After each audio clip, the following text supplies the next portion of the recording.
Mr. President, I rise today to talk about a milestone here that just happened about 3 weeks ago. We've had a couple of interesting dates coming in. April 15th just passed. We called it tax day, but it was another date. It was also a date that we were supposed to complete the Senate budget for fiscal year 19 that starts in October 1 of this year. Well, April 15 came and the IRS deadline did indeed hit, but there was no budget completed. And that's part of the dysfunction that people back home are so upset about. Today I want to talk about that, but first I want to talk about the derivative of that broken process. Today, Mr. President, in my office we have a debt clock, and in that debt clock a few weeks ago it passed a milestone, $21 trillion. And if that weren't bad enough, Mr. President, the commitments of this federal government over the last 50 years, actually, indeed, over the last 100 years, the commitments that have been made in the structural programs of this big government bureaucracy have committed us to some $130 trillion over just the next 30 years. Now, that means that for every household in America, that they owe the equivalent of $1 million per household. This is not a theoretic number, Mr. President. These are mathematical these are mathematical realities that are derived from the commitments made by a lot of our programs that we have passed in the past over the last 100 years in this country. In my opinion, we're well past the tipping point with this debt. The CBO just last week came out with their new forecast for FY18 and beyond. And so I want to talk about that today because there are some dramatic revelations in there. But at $21 trillion, we are already well past the tipping point of this crisis, Mr. President. You know, in the CBO forecast, they don't do a very good job, in my opinion, of forecasting revenue. For example, they really take very little account of foreign direct investment. They underestimate the impact of the repatriation, change in repatriation tax law that we just made. And I believe the revenue forecast is out of line. But I do agree with their forecast of expenses, and I think therein lies a great learning if we'll pay attention to it. In their forecast, Mr. President, on top of the $21 trillion that we just crossed over, their projection is we'll add another $10 trillion or more to this debt. Now, whether I might quibble about that a little bit or not, it's directionally correct. And because of that, I am on the floor of the Senate tonight talking about the crisis and the tipping point that we're well past because we're out of time to deal with this. In the past 5 years, in just the next 5 years, the interest on this debt alone, Mr. President, in the year 2023 will be greater than the amount of money we spend on the defense of this country. And that assumes a very low forecast for interest rates. One of the reasons for that is that in the last administration, instead of buying bonds or putting out bonds that were longer in duration, they put out bonds that were shorter in duration because they'd have a little lower interest rate. Well, interest rates were fundamentally zero, and the rest of the world put out longer bonds. So what happens is these shorter bonds are maturing, and when they mature, they have to go out at more and more expensive rates. In just the last 18 months, Mr. President, the Fed fund rate has been increased 6 times, 1/4 point each. And that 150 basis points on our size debt is more than $300 billion a year. As a matter of fact, this year, this is not a forecast, this year, the interest rate, the interest on our debt, the interest that we pay is $50 billion more than just last year. $50 billion more than we spent last year. $50 billion. Mr. President, this is a train wreck coming at us, and Congress has been reluctant to deal with it straight up. Every year we go through a budget process. I've been on the budget process now for 3 years since I got here, and the first year we did a budget, it took $7.5 trillion out of the expense plan for the next 10 years. But it lasted 4 months. It was waived by this body in order to get to a grand bargain so the other side would vote for funding the government by the end of that fiscal year so we wouldn't have a shutdown. Well, last year there was no budget done. It was basically deemed so that the Republicans could do reconciliation. Then again, the budget for this year was not done. It was deemed so that Republicans could again get to reconciliation. I believe reconciliation is being used improperly, Mr. President, but we use reconciliation to try to fix health care and try to fix the tax code. Our country is at a point where this debt now has to be a #1 priority. We have two crises around in our country today. One is this debt crisis. The other, I would argue, is this global security crisis. The world has never been more, or hasn't been any more dangerous than this in my lifetime, Mr. President. And I believe the two are interrelated. The fact that Congress allowed the last administration to disinvest in the military to a point where we are now in jeopardy of being able to defend our country, it's time for action. In business, if you get into a crisis like this, all hands on deck because it's about survival. What I would argue, Mr. President, is it's about that time here. The problem is that we really haven't talked about the problem in its entirety and what we can still do about it. I want to talk about tonight what's driving this, Mr. President. And when you look in the numbers, it's very clear. We raise about $2.2 trillion in taxes. That's income taxes on individuals, income taxes on corporations, and other sources of revenue, about $2.2 trillion. Now, Mr. President, we use the first dollars that we get in that to pay for mandatory expenses. Now, mandatory expenses, we have two types of expenses, mandatory and discretionary. Mandatory expenses are those like your home mortgage, your car payment, your insurance payment, things that get deducted automatically out of your paycheck. Well, we have that. It's called mandatory expenses. Well, what is mandatory expenses? It's Social Security, Medicare, Medicaid, pension and benefits for federal employees, federal retirement, and so forth, veteran benefits. Those are mandatory expenses. And we subsidize those today. Even though there are trust funds, the Social Security and Medicare trust funds, Mr. President, are not able to meet the needs of the citizens who are drawing benefits today. We are subsidizing out of that general account to the tune of about almost $500 billion a year. And if you include Medicaid and Obamacare, the health care cost in that, it's almost $1 trillion, Mr. President, today, that we take out of the $2 trillion we collect in taxes. About 25% of it goes to those three line items automatically. And then another $1 trillion comes out, or $685 billion comes out. So about $1.7 trillion are then taken out. And debt service is $316 billion, Mr. President, almost half of what we spend on our military today. Well, after you take all of that out, there's only about $500 billion left, and yet we've still got all of the other discretionary expenses that we fuss about when we do the budget. The budget only deals with discretionary spending. I believe that's one of our problems. What is in discretionary? Defense, veterans, and all other domestic discretionary spending. It's $1.2 trillion. 10 years ago, it was $1.5 trillion.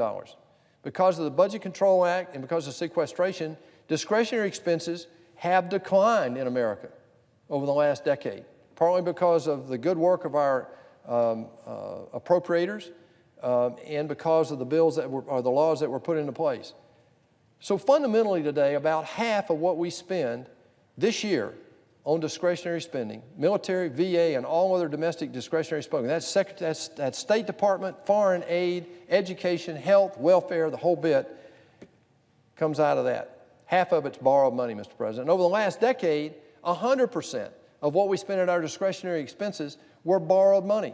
So when we allocate money in this body for hurricane victims, and we all know we want to do that, but when we do that, every dollar that we allocated to that was borrowed money. We had to go to China or some other country and fundamentally hope that they're going to buy another issue of our government bonds in order for us to then subsidize our standard of living. I've been arguing this for 5 years, Mr. President, that our standard of living is somewhat artificial because of the amount of federal debt and the amount of household debt in America today. The other thing that is so that I'm so distraught about is that that'd be fine if it were just this year. But what we have is a program or a system where we have commitments over the next 30 years that are out of control. This is a chart that shows discretionary spending historically here over the last really 18 years, back to 2000. The red line is discretionary spending. The blue line in the last 18 years is mandatory. Okay, they both went up about the same, mandatory a little bit more, but look what happens from here forward. This is CBO's number, not my number. This is CBO on expenses behind mandatory expenses. Again, that's Social Security, Medicare, Medicaid, pension and benefits for federal employees, and healthcare expenses that are obligated, or obligations of the federal government. This is a 20-year schedule here, and the blue line is mandatory expenses. The red line, again, is discretionary expenses. It goes from about $2.5 trillion this year on mandatory expenses, and in the 10-year period, it goes over $8 trillion, Mr. President. And that's in line with what happened in the last just 16 years, really. In 2000, the size of our government was $2.4 trillion. The size of our government this year, and really in 2016, the last year of President Obama, was 4.2. So we went from 2.4 to 4.2 in that 16-year period of time. One Republican, one Democratic president. But this is what we face. There is no way. You can't tax enough. You can't grow enough. You can't cut enough. There is no way that we can deal with this, Mr. President, without failing to meet the obligations that this country has made to its senior citizens, to its people in need for the last 50 years. What are you going to tell people when you have to tell them, oh, by the way, the Social Security Trust Fund went to zero this year, and they go to zero. The Medicare and Social Security Trust Funds go to zero in 14 years, Mr. President. And there is no answer for that today. Today, we subsidize, as I've said, over $500 billion into just Social Security and Medicare out of the taxes that we raise. We were never intended to do that. It was never supposed to happen. But because past generations liberalized those programs to such a degree that the income coming in doesn't cover the outgo of those programs. My mother is a great example. She lived until she was 93. She passed away last year. She worked for 30 years. She was retired for 30 years. There is no way the math works when that happens. In the 30s, when they put Social Security in, Mr. President, it was intended to be a last resort insurance supplement, not a primary go-to retirement plan. The life expectancy at that time was about 59. This program started at 62. So you can see the math was on their side. Today, life expectancy is in the 80s, and we have retirement age of 67. So we know the math doesn't work. This cannot happen. But the good news is there are 5 things that I believe, 5 areas of work that I believe that Congress and the administration need to begin to focus on, and now. First, I believe that our budget process is broken. I've been on the Budget Committee now for 3 years. I know it doesn't work. It hasn't worked but 4 times in 44 years to fund the federal government. We're supposed to appropriate 12 bills a year, Mr. President. We've averaged 2.5 over the last 44 years. Let me say that again. In any business, any enterprise, medical office, it doesn't matter. If you were charged to do 12 items and you did 2.5, you would fix something. You'd have to fix it or you'd be out of business. We've used continuing resolutions over 180 times. Actually, Congress has shut the government down. The federal government has not funded the government 20 times in that 44-year history. 20 times. I had no idea that was the case, and I bet most Americans don't either. That's unconscionable. We don't even deal with every dollar we spend in the budget. We only deal with 25% of what we spend. That's the mandatory or the discretionary. That's what we deal in the budget down here. This is never covered in the budget by law. We don't talk about it. We can no longer do that. So the first thing you got to do is fix the budget process. Second of all, I believe you've got to get after redundant agencies and extraneous expenses of the federal government. GAO, the General Accountability Office, thinks that we got somewhere around $700 or $800 billion of wasted spending every year on a $4 trillion budget. That's about 20%. I believe that. The third thing you have to do is grow the economy. And last year, President Trump said job one is growing the economy. We focused on regulations, energy, and taxes. The economy started growing. In the last 12 months, we've had 3% GDP growth, Mr. President. That's 120 basis points above the 1.8% that we had enjoyed for 8 years, the lowest economic performance in our U.S. history. We believe that with future work on these things that the economy will continue to grow. We need to work on immigration, trade, and infrastructure to continue this work. The good news is that the biggest item, the fourth item that we need to work on, is that we can solve these items, and that is we have to save Social Security and Medicare. When I say save, we've got to plan for the time and fix it now before the trust funds go to zero. When the trust fund go to zero, there's no way that benefits can be paid in full. And so if we don't do that today, there is a crisis of a magnitude that I don't want to even imagine if we let this get to that point. That's the fourth thing. And the fifth area of work is we have to get at the spiraling driver of our health care costs, not the insurance that we've been fussing about here for the last 8 years. But we really now got to make a serious, concerted attempt in America to get after the drivers of health care costs. Those are the 5 areas. I'm convinced that when faced with a crisis, Americans are always the best in history at dealing with a crisis. We're just not always the first to recognize we're in one. My role tonight, and has been for the last 3 years, is to call this crisis out, Mr. President. The CBO has all the numbers. Whether you believe them or not, they're directionally correct. I would argue with their revenue numbers a little bit. Some might argue with their expense numbers. But bottom line, no matter what, you know with a $21 trillion debt, the interest expense is going to grow to $1 trillion almost over the next 10 years. And if we don't do something within this planning period of 10 years, the CBO says that our interest expense alone will go to $1 trillion. There's just no way this can happen.